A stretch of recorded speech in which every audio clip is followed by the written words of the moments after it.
So meron tayong tatlong napisa.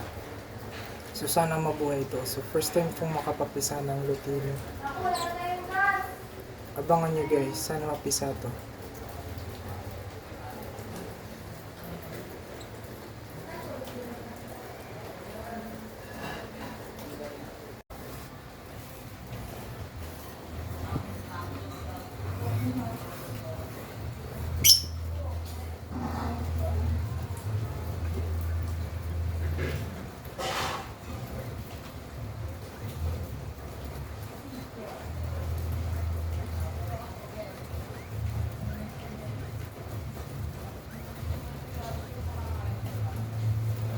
Sa update sa second clutch ng ating parisan.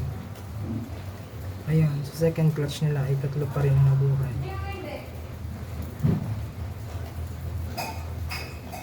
Di na masama.